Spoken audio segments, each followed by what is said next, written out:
नमस्कार श्रोते हो, दीपक रेगे कथाकथन चॅनलवर तुम्हा सगळ्यांचं मनापासून स्वागत.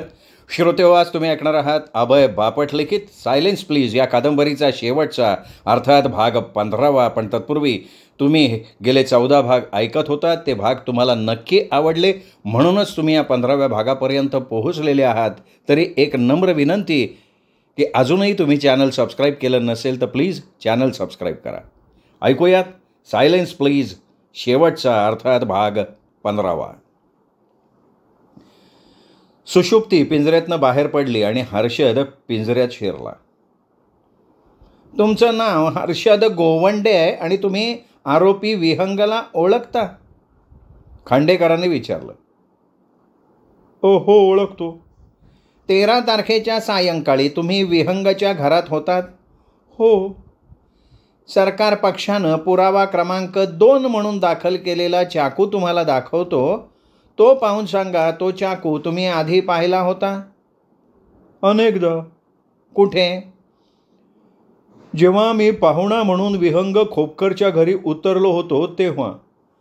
नाश्त्याला केलेले पदार्थ कापण्यासाठी चाकू, चमचा, काटा याचा सेट नेहमी टेबलवर ठेवलेला असायचा. तो चाकू नेहमी कुठे ठेवला जायचा? किचनमधल्या टेबलाच्या ड्रॉवरमध्ये. नेमका कुठला ड्रॉवर? अगदी वरचा. या महिन्याच्या 13 तारखेच्या सायंकाळी त्या ड्रॉवर जवळ जायचा प्रसंग आला का? आला. किती वाजता? रात्री 9:30 पावणे 10च्या सुमाराला. तुम्ही तेव्हा काय करत होतात तिथे? जेवणापूर्वी आमची पार्टी चालली होती तेव्हा काहीतरी घ्यायला मी गेलो होतो. काहीतरी घ्यायला? तुम्ही तो सगळ्यात वरचा ड्रॉवर उघडलात? हो सर, मला चमचे, लोणी लावायची सुरी वगैरे घ्यायचं होतं. ते सगळं वरच्याच ड्रॉवरमध्ये असायचं ठेवलेलं. त्यावेळी तो धारदार चाकू तिथे होता? नव्हता. खात्री आहे तुम्हाला? 100% खात्री आहे. त्यावेळी ड्रॉवर लॉक केलेला होता? नव्हता, उघडाच होता. गुन्हा घडला तेव्हा तुम्ही कुठे होतात? खांडवामध्ये. तिकडे कोणी जायला सांगितलं? विहंग खोपकर यांनी. कुणाच्या सूचनेवरनं? पाणिनी पटवर्धन यांच्या. त्या सायंकाळी किंवा रात्री घरातले आचारी बल्लव तो त्या ड्रॉवरच्या जवळ गेला होता का नाही याबद्दल माहिती आहे तुम्हाला? माझ्या माहितीप्रमाणे एका प्रसंगी तो तिथे गेला होता. त्या ड्रॉवरमध्ये तो चाकू नाही आहे हे तुम्हाला कळलं त्या आधी बल्लव तिकडे गेला होता का नंतर गेला होता? या प्रश्नाचं उत्तर न देणं मी पसंत करीन. अहो, तुम्ही काय पसंत करता? याला किंमत नाही आहे. हे कोर्ट आहे. तुम्ही शपथेवर साक्ष देताय. उत्तर द्यावंच लागेल. एकदम नाराजीनं आणि दबक्या आवाजात तो उद्गारला. आधी. मोठ्यानं बोला, कोर्टाला स्पष्ट ऐकू जायला पाहिजे. मी म्हणालो की मी त्या ड्रॉवरपाशी जाण्यापूर्वी बल्लव तिथे गेला होता. तुला कसं माहिती ते? मी बल्लवला पाहिलं स्वतः तिथे. काय करत होता तिथे? त्यांनी ड्रॉवर उघडून ठेवला होता. तो आत काही वस्तू ठेवत होता का काढत होता ते माहिती नाही. त्याचं काम झाल्यावर त्यांनी ड्रॉवर बंद केलं आणि तो तिथनं निघून गेला. तुम्ही त्या ड्रॉवरपाशी जायच्या आधी किती वेळ बल्लव गेला होता तिथे? 5 मिनिटं आधी. खांडेकर हर्षदच्या साक्षीवर खुश झाले. पाणिनीकडे वळून आव्हान दिल्यासारखं म्हणाले. तुम्ही घेऊ शकता उलट तपासणी मिस्टर पाणिनी पटवर्धन. पाणिनी पटवर्धन उठून उभा राहिला. उभा राहता सहज गप्पा मारल्यासारख्या आविर्भावात म्हणाला. हर्षद, तू आणि तुझ्या आधी इथे साक्ष देऊन गेलेली सुषुप्ती यांनी गुप्तपणे लग्न केलं आहे ना रे? कोर्टात जमलेले सगळे लोक, अगदी न्यायाधीश वज्रमसहित, जे खांडेकर यांनी घेतलेल्या फेरतपासणीनं एका प्रकारच्या भारावलेल्या अवस्थेत होते, त्यांच्या भोग्याला पाणिनी पटवर्धनच्या पहिल्याच प्रश्नानं टाचणी टोचली गेली. एकदम हवा बाहेर आल्यावर येतो तशा आवाजात कोर्टात खसखस पिकली.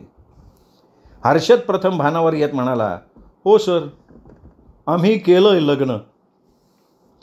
कधी केलंय तुम्ही लग्न? मागच्या महिन्याच्या 10 तारखेला.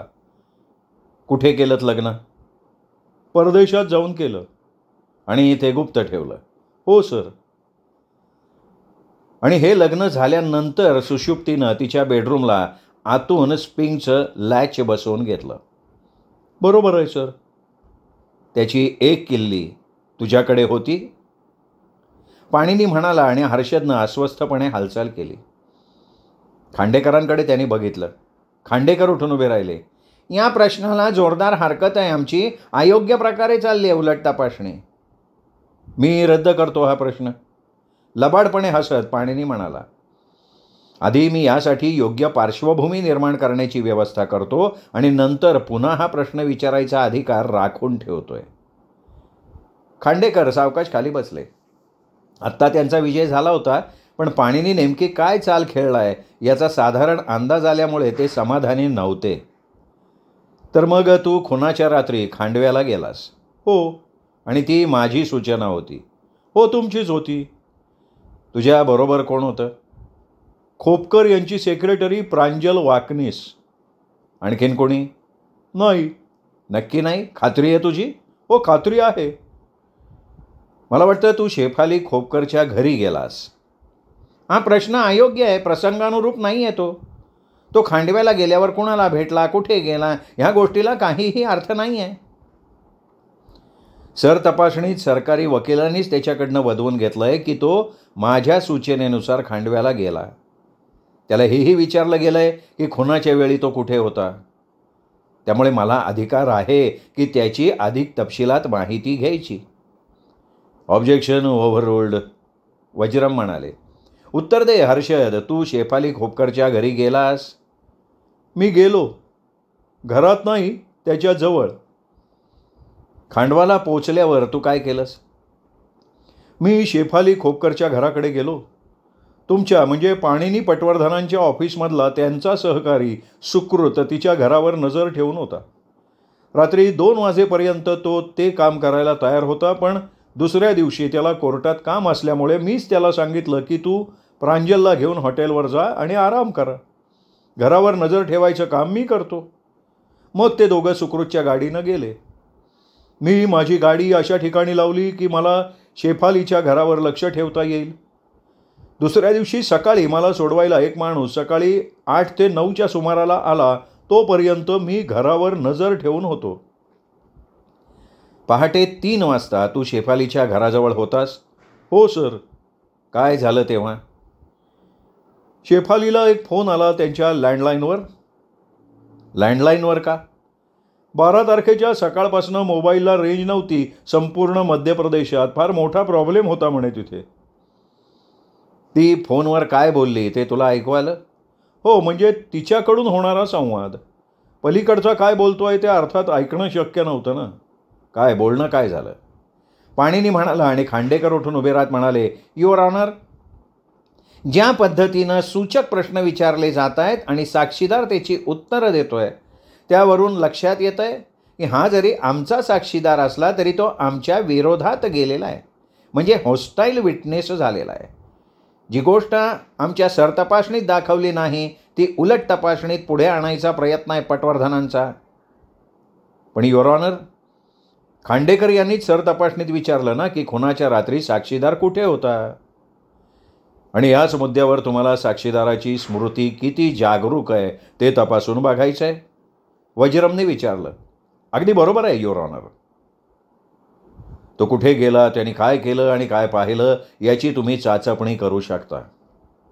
फार तर त्यांनी काय ऐकलं याबद्दल, पण दुसरा माणूस पलीकडनं फोनवर काय बोलला याबद्दल नाही.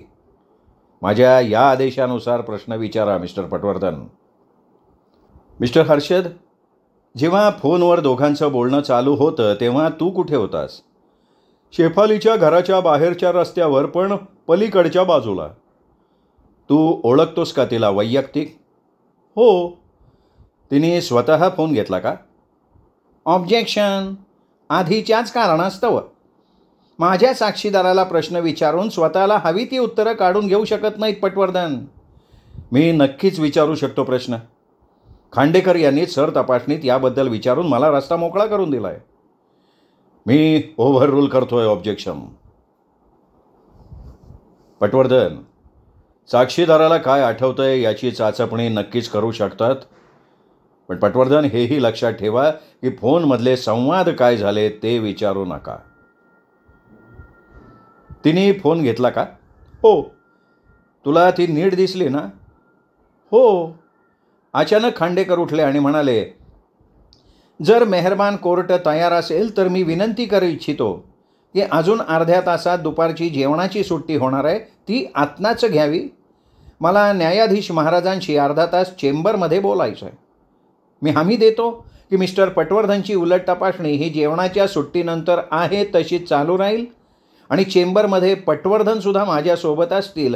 त्यांच्या अपरोक्ष मला काही तुम्हाला सांगायचं नाही आहे. वज्रमने पाणिनीकडे बघितलं. पाणिनीने खुणेनं संमती दिली. कोर्ट 10 मिनिटांची विश्रांती घेतोय. एवढं बोलून वज्रम त्यांच्या चेंबरमध्ये गेले. पटवर्धन, मला वाटतं आपण दोघांनी न्यायाधीशांना त्यांच्या चेंबरमध्ये जाऊन भेटून येऊया.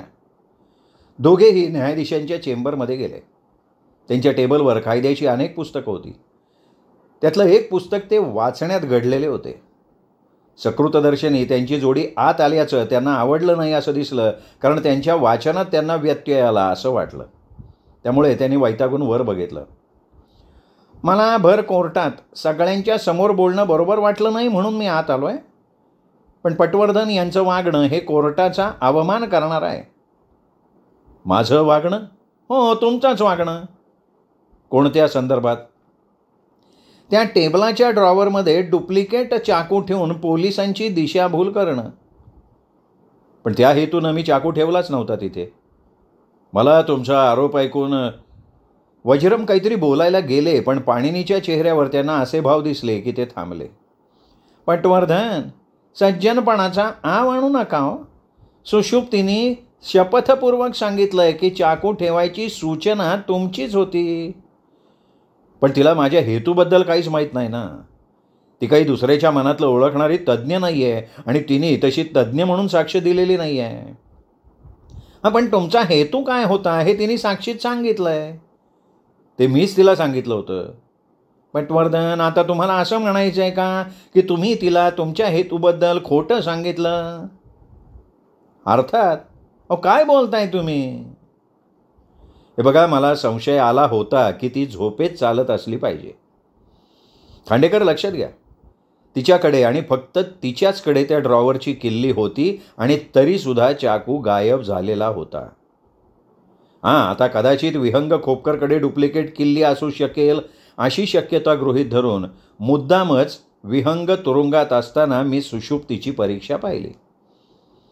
माझं मत असं आहे की झोपेत चालायची सवय असणारे लोक जेव्हा एखादा काळजीचा विषय डोक्यात घेऊन झोपायला जातात ना, तेव्हा ते झोपेतून उठून त्या विषयावर तोडगा काढायला जातात. सुषुप्तीनं नेमकं तेच केलं. तिच्या मनानं घेतलं होतं की ड्रॉवर हे काही चाकू ठेवायची सुरक्षित जागा नाही. त्याच विचारात ती झोपली. पण झोपेत चालत पुन्हा तिने ड्रॉवरमधला चाकू काढला. अंगणात मांडलेल्या एका टेबलाच्या टॉपखाली असलेल्या चोर कप्प्यात लपवलेला असावा असं मला वाटलं. आणि म्हणून ते खरं आहे का याची चाचपणी करण्यासाठी मी मुद्दाम हुबेहूब तशीच परिस्थिती निर्माण करण्यासाठी तिलाच दुसरा चाकू ड्रॉवरमध्ये लपवायला सांगितला. पूर्वीसारखंच पुन्हा घडलं. म्हणजे ती पुन्हा चाकूचा विचार करत झोपली. रात्री झोपेत चालत तिने पुन्हा मी ठेवायला दिलेला चाकू ड्रॉवरमधनं बाहेर काढला आणि टेबलाच्या टॉपखाली असलेल्या चोर कप्प्यात लपवला. तो तिथे असेल याचा मला अंदाज होता, कारण सुषुप्तीनं पूर्वी तिचा कप तिथे लपवला होता हे मला माहिती होतं. आणि म्हणूनच मी कनकला सांगितलं होतं की त्या चोर कप्प्यात चाकू सापडण्याची शक्यता आहे, तू बघ. आणि त्यांनी मला दिलेल्या माहितीनुसार खरोखर तो तिथे ठेवलेला होता. म्हणजे पटवर्धन, खांडेकर काहीतरी बोलणार होते, पण पाणिनीने त्यांना थांबवलं. खांडेकर, खटला जसजसा पुढे जाईल ना तसं मी दाखवून देईन की बचाव पक्षानं सादर केलेला पुरावा क्रमांक म्हणजेच मी सुषुप्तीला ठेवायला दिलेला चाकू होता, जो टेबलाच्या चोर कप्प्यात ठेवलेला कनकच्या माणसांना सापडला. अरे, म्हणजे मिस्टर पटवर्धन, तुम्ही हे दाखवून द्यायचा प्रयत्न करतोय का की सुषुप्तीने राजेला मारलं? नाही, अजिबात नाही. माझा असा काहीही विचार नाही आहे. माझी केस हळूहळू आपोआप पुढे जाईल आणि तुम्हाला उलगडा होत जाईल. मी आत्ता जे सांगितलं ते माझ्या विरुद्ध तुम्ही केलेल्या कोर्टाच्या अवमान केल्याच्या आरोपाला मी दिलेलं स्पष्टीकरण होतं. मी केवळ सुषुप्तीची परीक्षा घेत होतो, त्यासाठी तिथे डुप्लिकेट चाकू ठेवला.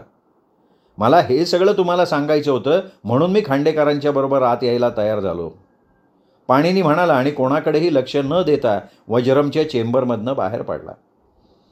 वज्रम पाणिनीच्या बाहेर जाणाऱ्या आकृतीकडे बघत राहिले. त्यांची नजर भडकलेल्या खांडेकरांकडे गेली तेव्हा मोठ्या मुश्किलीनं त्याने पुस्तकात डोकं खुपसून फुटलेलं हसू दडवलं. कोर्ट पुन्हा चालू होताच त्यांनी पटवर्धनला उद्देशून विचारलं, हर्षदची उलट तपासणी चालू होती ना? हो. त्यांना पुढे येऊ दे, तपासणी चालू करा. जर आपली हरकत नसेल तर मला हर्षदची उलट तपासणी चालू असताना मध्येच मुरुदगणला केवळ एकच प्रश्न विचारण्यासाठी पुन्हा बोलवायचं आहे. हां, आणि आणखीन एक, मुरुदगणच्या साक्षीच्या वेळी हर्षद इथे नको आहे.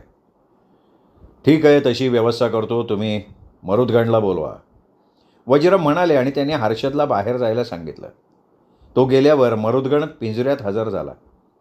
मला एकच सांग मुरुदगण, रात्री तू आणि दुर्वास थोड्या वेळासाठी खोपकरच्या घराच्या बाहेर पडलात आणि शेफालीला फोन लावलात तेव्हा नक्की किती वाजले होते? रात्रीचे 3? या प्रश्नाचं उत्तर दुर्वासाने आधी दिलं आहे, शपथेवर दिलं आहे. पटवर्धन, रात्री 11च्या सुमाराला फोन झाला आणि आम्ही लगेच झोपायला घरात गेलो. शेफालीने जर साक्षीत सांगितलं की रात्री 3 वाजता तिला फोन आला म्हणून, तर खोपकरच्या घरी मोबाईलला रेंज नाही म्हणून आम्हाला बाहेर जाऊन हॉस्पिटलच्या आवारातल्या 24 तास चालू असलेल्या औषधांच्या दुकानातनं फोन करावा लागला. तुम्ही दुकानात जाऊन विचारू शकता मिस्टर पटवर्धन, आम्ही किती वाजता फोन लावला. आम्ही ऐकलेल्या बातमीनुसार संपूर्ण मध्य प्रदेशात 12 तारखेपासून मोबाईलला रेंज नव्हती, कुठल्याच कंपनीच्या. मुरुदगण ठामपणे म्हणाला. That's all. आता पुन्हा हर्षदला बोलवा. हर्षद पुन्हा पिंजऱ्यात हजर झाला. हर्षद, तुझी लिंक तुटू नये म्हणून मी तुला मगाशी विचारलेला शेवटचा प्रश्न आणि तुझं उत्तर तुला वाचून दाखवण्याची कोर्टाच्या क्लर्कला सूचना करतो. क्लार्कनं त्यांचे प्रश्न आणि उत्तरं वाचून दाखवलं. तिने फोन घेतला का? हो. तुला ती नीट दिसली ना? हो. ऐकलंस हर्षद? आता आपण पुढे चालू करू. Yes sir. सुषुप्तीनं तिला स्वतः झोपेत चालायची सवय आहे हे लग्न ठरण्यापूर्वी सांगितलं होतं का लग्न झाल्यानंतर? आमचं लग्न अगदी नुकतंच झालं आहे. मला वाटतं लग्नापूर्वीच गप्पा मारताना केव्हा तरी ती बोलली होती. नाही, मला वाटतं नंतर बोलली बरं का, पण मला तिने त्याविषयीच्या पुस्तकाची माहिती खूप आधी विचारलेली होती. झोपेत चालताना हातात जवळ दिसेल ती वस्तू हातात घेऊन चालायची. मी बघितलं नाही, पण मला सांगितलं तिने. काय करायची हातातल्या वस्तूंचं?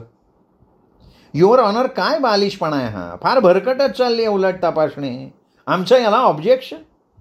खांडेकरांचं बोलणं अर्धवट राहिलं. वज्रम यांनी त्याला खूण करून खाली बसायला सांगितलं. उत्तर द्या पटवर्धनांच्या प्रश्नाचं. अंगणात नाश्ता करण्यासाठी काही टेबल्स मांडली आहेत. त्यापैकी एका टेबलचा टॉप निघतो. आत चोर कप्पा आहे, त्यात ती वस्तू ठेवायची. मला लग्नापूर्वी लिहिलेल्या चिठ्ठ्या कोणाला कळू नयेत म्हणून ती तिथेच ठेवायची. हर्षद लाजल्यासारखा होत म्हणाला. लग्नापूर्वी तुम्हाला ती झोपेत चालत असताना चिठ्ठ्या द्यायची? पाणिनीने मिस्किलपणे विचारलं. कोर्टात हाशा झाला. वज्रमसुद्धा लोकांना गप्प करायच्या ऐवजी हसण्यात सहभागी झाले. नाही, तसं नाही. म्हणजे घरात कोणाला कळू नये म्हणून निरोप देणे घेणे यासाठी चिठ्ठ्या ठेवायची आमची ती गुप्त जागा होती. सुषुप्तीने तुला सांगितलं होतं की मी म्हणजे पाणिनी पटवर्धननी तिला ड्रॉवरमध्ये डुप्लिकेट चाकू ठेवायला सांगितलं होतं? हर्षद जरा अडखळला. उत्तर दे हा. तू नाही सांगितलंस तर मी पुन्हा सुषुप्तीला बोलवून शपथेवर सांगायला लावू शकतो. सांगितलं होतं तिने. आणि तिने हेही सांगितलं असेल तुला की पटवर्धन यांची सूचना आहे की मी हे कुणालाही सांगायचं नाही. हर्षद अवघडल्यासारखा हसला आणि म्हणाला, हो म्हणाली होती तसं, पण मी तेव्हा तिला सांगितलं की हे माझ्यापुरतं गुप्त राहील. तुम्ही गुप्तपणे लग्न केल्यानंतर सुषुप्तीनं तिच्या बेडरूमला आतून वेगळं लॅच बसवून घेतलं होतं? हो, मला म्हणाली होती ती. ती म्हणाली म्हणून तुला कळालं? अर्थात. म्हणजे दुसऱ्या कुठल्याही प्रकारे तुला माहिती झाली नव्हती ही गोष्ट? म्हणजे कशी? हर्षदनं जरा वैतागूनच विचारलं. म्हणजे तुला तिने लॅचची डुप्लिकेट किल्ली नव्हती दिली? तू तिच्या बेडरूममध्ये ती किल्ली लावून कधी गेला नाहीस? Objection milord. काय चाललंय हे? नवरा बायकोतले खाजगी व्यवहार पटवर्धन चव्हाट्यावर आणतायत. मी म्हणतो नवरा या नात्यानं त्याच्याकडे किल्ली असणं यात गैर काय आहे? खांडेकरच ते मान्य करताय तेव्हा मला साक्षीदाराकडनं वेगळं उत्तर नको आहे. हर्षद, सुषुप्तीनं तुला सांगितलं होतं का की विहंग त्याच्या मालमत्तेतला काही भाग त्याच्या सावत्र भावाला म्हणजे राजेला देणार आहे? तसं मृत्यूपत्र विहंगनं केलं आहे किंवा करायच्या विचारात आहे? लग्नापूर्वी अनेक घरगुती विषयांवर आमच्या गप्पा व्हायच्या, त्यात हा विषयसुद्धा आला असेल. खात्री नाही? नाही, नक्की आठवत नाही. पण 100% हा विषय आलाच नाही तिच्या बोलण्यात याची खात्री देऊ शकतोस? नाही, तशी खात्री नाही देता येणार. सुषुप्ती आणि तुझं लग्न झालं तर विहंग त्याच्या मृत्यूपत्रात त्याची कोणतीही मालमत्ता सुषुप्तीच्या नावानं करणार नाही याची कल्पना सुषुप्तीनं तुला दिली होती? या प्रश्नावर हर्षदचा गमावलेला आत्मविश्वास त्याला पुन्हा मिळाल्याचं त्याच्या चेहऱ्यावर दिसलं. मला हे सुषुप्तीने नाही सांगितलं. उलट मीच सुषुप्ती करवी विहंगाला असं करायची सूचना दिली होती. काय कारण? मी सुषुप्तीला भविष्यात मिळणाऱ्या पैशावर डोळा ठेवून लग्न करतोय अशी विहंगची समजूत होऊ नये म्हणून. म्हणजे तुमचं लग्न झालं तर सुषुप्तीला विहंगची मालमत्ता मिळणार नव्हती, पण लग्न होण्यापूर्वी विहंगानं तिच्या नावानं मोठा भाग ठेवला होता. असेल, ते माहिती नाही मला. ठेवला असला तरी त्या मृत्यूपत्रात बदल करून लग्नानंतर सुषुप्तीला मिळणार नाही अशी व्यवस्था करायला मी सुषुप्तीतर्फे विहंगाला कळवलेलं होतं. तुला माहिती होतं की आधी सुषुप्तीच्या नावानं किती रक्कम ठेवली होती? नेमकी रक्कम नाही माहिती, पण सुषुप्ती वारस होती त्याची. हर्षद, पटवर्धनच्या तोंडातून वेगळाच आवाज आला. हर्षदने दचकून त्याच्याकडे बघितलं. हर्षद, तुम्ही दोघांनी गुप्तपणे लग्न करायचं हेच कारण होतं? म्हणजे? तुला सुषुप्तीची संपत्ती हवी होती. विहंगानं तुझ्या सूचनेप्रमाणे मृत्यूपत्रात बदल केला असता तर लग्नानंतर ती मिळाली नसती, म्हणून तुम्ही लग्न झाल्याचं कोणाला कळवलं नाही? दादांत खोटं बोलताय तुम्ही पटवर्धन. माझ्या डोक्यातही जे नव्हतं ते भरवताय मला, आणि म्हणजे माझ्याही आणि कोर्टाच्याही मनात भरवताय. खांडवाला तू माझ्या सांगण्यावरनं गेलास? हो. किती वेळ लागला पोचायला? 1.5 ते पावणे 2 तास साधारण. कशासाठी गेला होतास? तुम्हीच सांगितलं होतं ना शेफालीच्या घरावर नजर ठेवायला. कधीपासून नजर ठेवली होतीस घरावर? मी तिथे पोचल्यानंतर मध्यरात्रीपर्यंत सुकृत नजर ठेवून होता. त्यानंतर मी त्या कामाला लागलो. तुला सोडवायला कनकचा माणूस येईपर्यंत तू सतत घरावर नजर ठेवून होतास? एकदाही घर दृष्टीआड झालं नाही? नाही.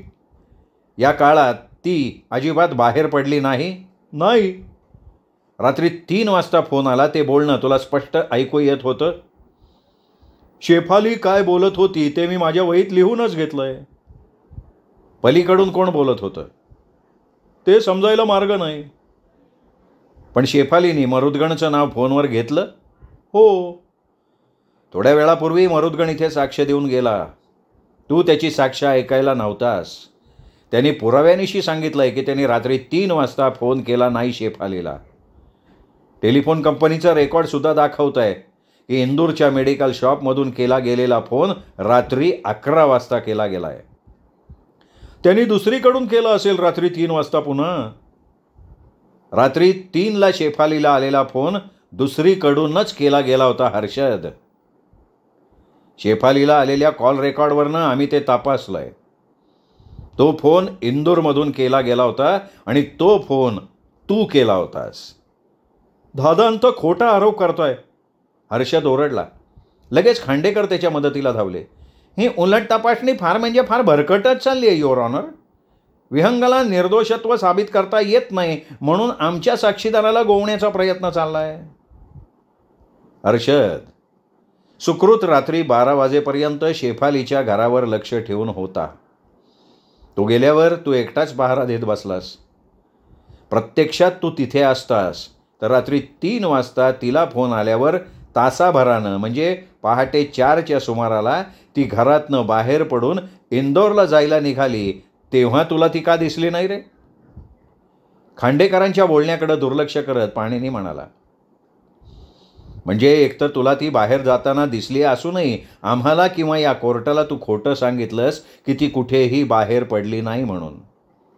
किंवा दुसरी शक्यता ही आहे की ती बाहेर पडली तेव्हा तू तिच्या घराबाहेर पहाऱ्यावर नव्हतासच मुळे. मग कुठे होता हर्षद त्यावेळी?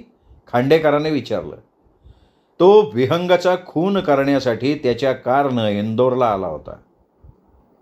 नीट ऐका.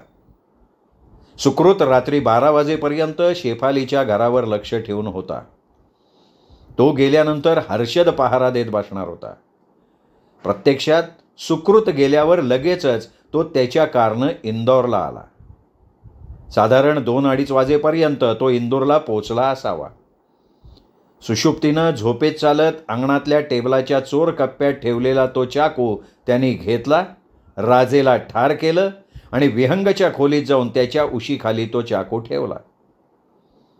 लगेच तो आपली कार घेऊन बाहेर पडला. तोपर्यंत 3 वाजायला आलेले होते. शेफाली घरी आहे का बाहेर पडली याचं त्याला टेन्शन होतं. खात्री करण्यासाठी त्यांनी तिला तिच्या लँडलाईनवर 3 वाजता मरुद्गण बोलतोय असं सांगून फोन केला. तिने फोन घेतला तेव्हा त्याला खात्री पटली की ती अजून घरातच आहे. त्यामुळे मी रात्रभर पहारा देत होतो आणि ती घरीच होती हे तो बेधडकपणे सांगू शकला. त्यांनीच फोन केल्यामुळे त्या दोघात झालेले संवाद त्याला माहिती होतेच. त्यांनी ते वहीत टिपून ठेवले आणि पहारा देत असताना मी ते संवाद ऐकले असं साक्षीत सांगितलं आणि शेफालीनी सुद्धा ते संवाद बरोबर असल्याचं मान्य केलं. फोन झाल्या लगेचच पुन्हा तो कारनं खांडवाला पोचला आणि पुन्हा शेफालीच्या घरावर पहारा द्यायचं नाटक करायला लागला. पण त्याला हे माहिती नव्हतं की 3 वाजता फोन झाल्यानंतर शेफाली 4च्या सुमाराला बाहेर पडून इंदूरला यायला निघाली होती आणि त्याच वेळी हर्षद त्याच्या कारनं इंदूरवरनं खांडवाला निघाला होता. थोडक्यात खुनाच्या वेळी मी इंदूरमध्ये नव्हतोच, मी खांडवाला होतो असं तो सिद्ध करू शकत होता. त्याला ॲलिबी मिळालेली होती. आमचा साक्षीदार कशासाठी खून करेल हो राजेचा? खांडेकरांनी विचारलं, पण त्यांच्या स्वरात ऑब्जेक्शन घेण्याऐवजी उत्सुकता जास्त होती. पाणिनीचा तर्काच्या आधारे केलेला खुलासा त्यांना पटायला लागला होता, पण त्यांचा अहंकार त्यांना ते मान्य करू देत नव्हता. राजे आणि सुषुप्ती हे 2च कायदेशीर वारस होते विहंगाच्या मालमत्तेचे. विहंग राजेला काही हिस्सा देणार आहे हे त्याला माहिती होतं. बाकीचा हिस्सा सुषुप्तीला मिळणार होता. राजेच्या खुनामुळे हिश्श्यातला 1 वाटेकरी कमी होणार होता. शिवाय आरोप विहंगावर आल्यामुळे विहंगाला मृत्यूदंडाची शिक्षा झाल्यावर सुषुप्ती म्हणजेच पर्यायानं हर्षदच मालक होणार होता. कदाचित भविष्यात त्यांनी सुषुप्तीला सुद्धा संपवलं असतं आणि तो एकटा मालक झाला असता. मिस्टर पटवर्धन, वज्रम म्हणाले. ते आता अत्यंत उत्सुकतेनं पाणिनी पटवर्धनचा तार्किकदृष्ट्या अभेद्य असा युक्तिवाद ऐकत होते. टेबलाच्या चोर कप्प्यात चाकू असेलच हे त्याला कुठे माहिती होतं आणि तो चाकू तिथे नसता तर? युअर ऑनर, आपण स्वतःही मामासारखं झोपेत चालतो हे सुषुप्तीने त्याला सांगितलं होतं. त्यांनी साक्ष देताना ते कबूलही केलं. तिने त्याला हेही सांगितलं होतं की तिने झोपेत असताना चाकू काढून अनेकदा टेबलाच्या चोर कप्प्यात लपवला होता. तिच्या या सवयीचा लाभ घेऊन टेबलाच्या चोर कप्प्यात तिने लपवलेला चाकू त्यांनी एक दिवस विहंगाच्या उशीखाली ठेवून दिला होता. दुसऱ्या दिवशी विहंगसहित सगळ्यांना असं वाटलं होतं की विहंगनीच ते केलंय झोपेमध्ये. तिची ही सवय घरात अन्य कोणाला माहिती नव्हती. सगळ्यांचा त्यामुळे फक्त विहंगवरच संशय असायचा आणि ह्याच गोष्टीचा फायदा घ्यायचं हर्षदनं ठरवलं. ड्रॉवरमधनं चाकू काढून ती टेबलाच्या चोर कप्प्यात ठेवेल हा त्याचा अंदाज होता आणि तो अंदाज बरोबर निघाला. पण त्याच रात्री सुषुप्ती तो चाकू तिथे ठेवेल हे त्याला कसं माहिती झालं? झोपेत चालायची सवय असलेला माणूस झोपण्यापूर्वी जे विचार आणि जी काळजी मनात घेऊन झोपतो ना, त्या काळजीला दूर करणारी हालचाल त्याच्या नकळत झोपेत घडते. मी हर्षदला शेफालीवर नजर ठेवण्यासाठी खांडवाला पाठवलं तेव्हा त्याच्या मनात खुनाचा डाव शिजत असणार. सुषुप्तीला त्यांनी मनात भरवलं की ड्रॉवरमधला चाकूपासून विहंगाला धोका आहे, त्याच्यावर आरोप येऊ शकतो. त्याचा परिणाम म्हणून तोच विचार आणि तीच काळजी करत ती झोपली आणि त्याच्या अंदाजानुसार बरोबर घडलं. आपला मामा विहंगाच्या हातून काही गुन्हा घडू नये या काळजीनं ती झोपली, पण त्या काळजीवर उत्तर शोधण्यासाठी झोपेतच सुषुप्तीनं ड्रॉवर उघडून आतला चाकू काढून अंगणातल्या टेबलाच्या चोर कप्प्यात सवयीप्रमाणे दडवून ठेवला. हेतू हा की विहंगाच्या हाती तो लागू नये, त्याच्या हातून खून होऊ नये. पण हर्षदला त्यामुळे तो चाकू बरोबर सापडला. त्याने राजेला संपवला. अर्थात त्या रात्री तिथे चाकू मिळाला नसता तर हर्षदनं दुसरी काहीतरी व्यवस्था केली असती, पण त्याच रात्री त्याने राजेला मारलं असतं हे नक्की, कारण त्याच्याकडे ॲलिबी होती. आपण खांडवात होतो हे तो सिद्ध करू शकत होता. अत्यंत तर्कशुद्ध पण काल्पनिक कथाकथन. खांडेकर, मी खात्रीशिवाय कधीही तर्क करत नाही. मी आत्ता शेफाली खोपकरला पुन्हा पिंजऱ्यात बोलवायची विनंती करतो आणि त्यानंतर हर्षदनं रात्री 3 वाजता इंदूरमधल्या ज्या पब्लिक फोनमधून शेफाली खोपकरला रात्री 3 वाजता फोन लावला त्या दुकानदाराला समन्स काढायची विनंती करतो. तो आल्यावर रात्री 3 वाजता फोन करायला आलेली व्यक्ती म्हणजे हर्षदच होता हे ओळखेल आणि शेफाली खोपकर साक्ष देईल की तिच्या घरावर नजर ठेवली जातीये हे तिला माहिती होतं. रात्री 12:15 वाजेपर्यंत कोणीतरी कारमध्ये बसून होतं आणि त्यानंतर मात्र तिथे कोणीही नव्हतं. खांडेकर काहीतरी बोलायला उठले, पण हर्षदने त्यांना थांबवलं. हे बघा, कुणालाही बोलवायची गरज नाही आहे. मी सरेंडर होतोय. मी गुन्हेगार आहे, तो म्हणाला आणि खांडेकर असहाय्य होऊन खाली बसले. हे कोर्ट विहंग खोपकर यांची निर्दोष मुक्तता करतोय. हर्षद विरुद्ध पोलिसांनी तातडीनं गुन्हा दाखल करण्याचा आदेश हे कोर्ट देतोय, वज्रम म्हणाले आणि उठले. श्रोते हो, ही होती अभय बापट यांची सस्पेन्स कादंबरी सायलेन्स प्लीज. कादंबरी तुम्हाला 100% मी सांगतो आवडली असणार आहे. त्यामुळे तुमच्याकडनं चुकून राहिला असेल तर या कादंबरीचा प्रत्येक व्हिडिओ लाईक करा, प्रत्येक व्हिडिओवर कमेंट करा आणि हे व्हिडिओ आपल्या मित्रपरिवारात, नातेवाईकात शेअर करा, जेणेकरून ही अशी अप्रतिम अशी सस्पेन्स कथा जनमानसात पसरेल. धन्यवाद. पुन्हा भेटूयात अशाच वेगळ्या कादंबरीसह.